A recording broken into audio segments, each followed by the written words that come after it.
চারিদিকে যেদিক যায় ভাই রে ভাই, শুধু ব্যথা ব্যথা আর ব্যথা। যে বউর সাথেই গল্প করি না কেন, সব বউরাই কয় যে বউ কি আর কব, ব্যথার জ্বালায় উঠতে পারিনি, হাঁটতে পারিনি, একটু কাজকর্মও করতে পারিনি।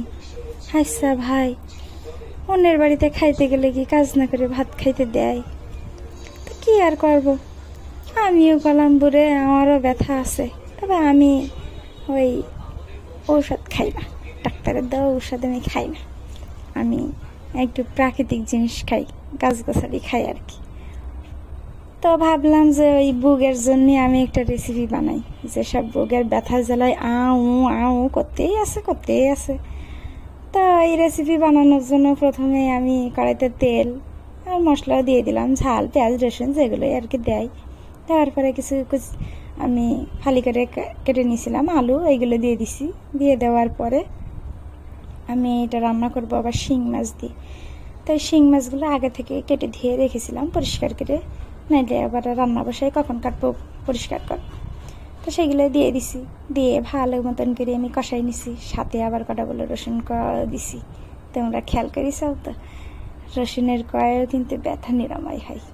তো দিয়ে দিছি, দিয়ে দেওয়ার পরে আমি বেশ খানিকটা আবার ঝোল দিয়ে দিছি। ঝোল দিয়ে দেওয়ার পরে এইটা আমি দেখবো যে কতক্ষণে বলক আসে।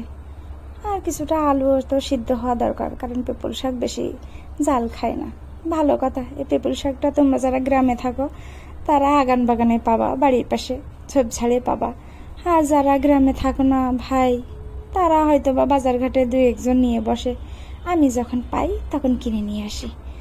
আর এটা আমি কিনে নিয়ে আসিনি, আমি গ্রামের বাড়িতে গেছিলাম, আমার মা এটা আমাকে দিয়ে দিয়েছিল। তো ভাবলাম যে তোমরা আর ব্যথায় আও করবা কেন, তোমাদের কাছে আমি একটু শেয়ার করি, তোমরা পাইলে এরম করে খাবা, তাইলে আর ব্যথা হবে না। এটা নিয়ে আসার আর একটা কারণও আছে।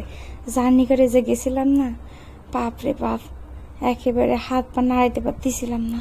ভাবলাম যে আসার সময় আবার তো ব্যথা হবে, তাহলে কি খাবো? এই জন্য আমার মা বলছিলাম, মা দিয়ে দিছে আর কি। তো দিয়ে দেওয়ার পরে আমি আগে থেকে কেটে রেখেছিলাম, ধুয়ে পরিষ্কার করে সুন্দর করে রেখে দিয়েছিলাম।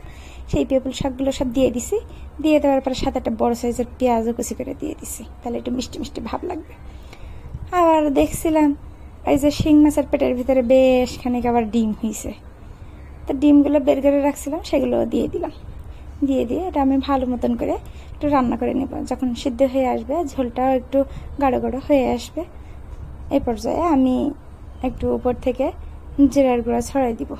আমার জিরা বাটা নাই, জিরার গুঁড়ো আমি করে রাখছি, সেগুলো দিয়ে দিই।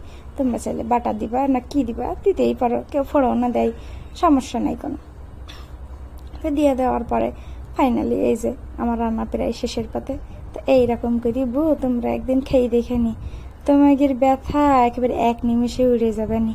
ডাক্তারের কাছে আর কষ্ট করে যেতে হবে না, আর এই যে তিতা তিতা ঔষধ খেয়ে জীবনটাও তিতাও করা লাগবে না। তা সবাই ভালো থাকেন, আসসালাম।